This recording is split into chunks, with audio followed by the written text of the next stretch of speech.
Samantala mga kabombo, update muna tayo doon sa bumibigat na daloy ng mga sasakyan dyan sa mga pangunahing lansangan. Kaya naman yung Anti-Colorum Task Force ay inilunsad ng Department of Justice, Department of Transportation at Land Transportation Franchising and Regulatory Board.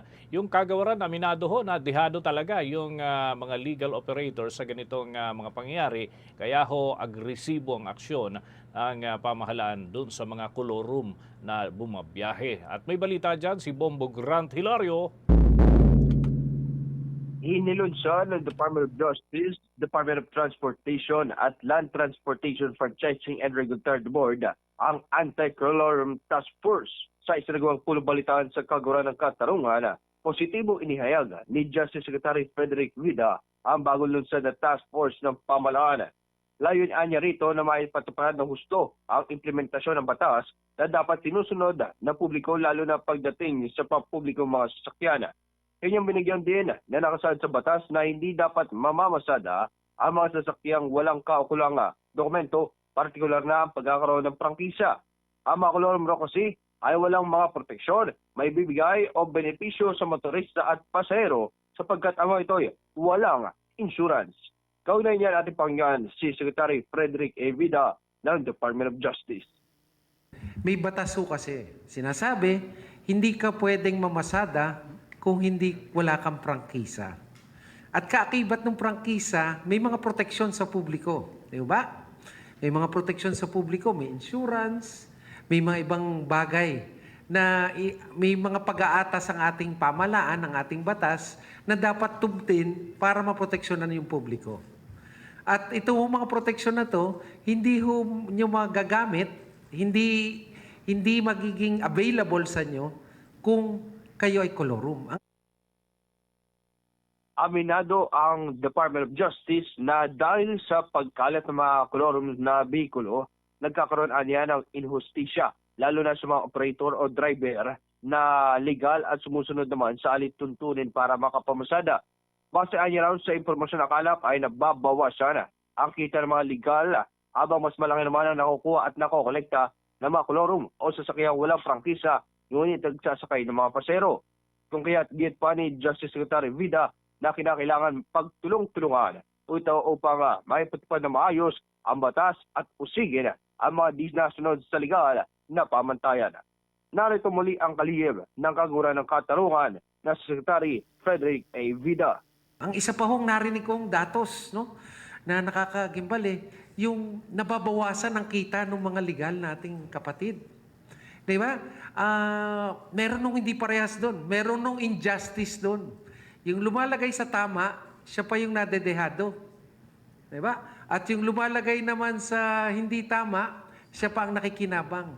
Ito po ang nangyayari sa lipunan natin. Kaya pagtulong-tulungan ho natin. Ang Department of Justice po ay naririto para pagtibayin ang prinsipyo ng rule of law. May batas tayo, sumunod tayong lahat. Bahagi lamang ang ating mga piskal, ang ating prosecution. Bahagi lang tayo dun sa pag-uusig, dun sa mga nagkasala. Ang isa Ayon naman kay Chairman Vigor Mendoza II ng Land Transportation Franchising and Regulatory Board, sa kasalukuyan ay aabot sa 70,000 bihikulo ang masasabing kolorum. Aniyay, nasa 30% ng mga sasakyan sa kalsada o daanan ang pumapasada at nagsasakay ng mga pasero katulad ng vehikulong bus, jeep, van at iba pa ang kolorum. Narito naman si Chairman Vigor Mendoza II ng Land Transportation Franchising and Regulatory Board o LTFRB. Kung gagamitin natin yung datos ng ating mga transport leaders, up to 30% of their income ang tinatamaan ng kolorum operations. To reverse the assumption, so more or less mga 30% na mga sasakyan sa daan ay kolorum.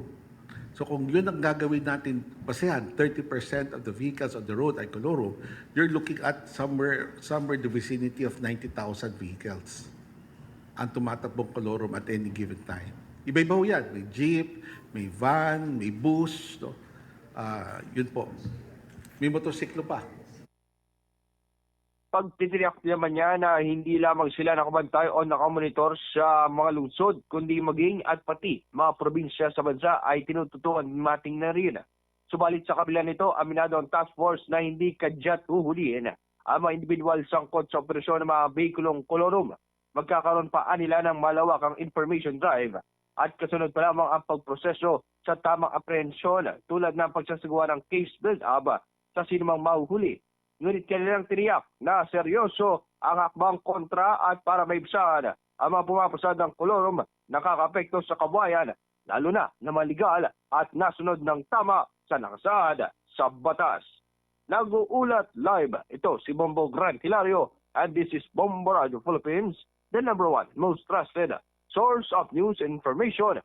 Basta Radio Bombo! For the most trusted source of news and information, visit our website at www.bomboradio.com. Follow us on Bombo Radio mobile app, Facebook, YouTube, TikTok, and X, formerly Twitter.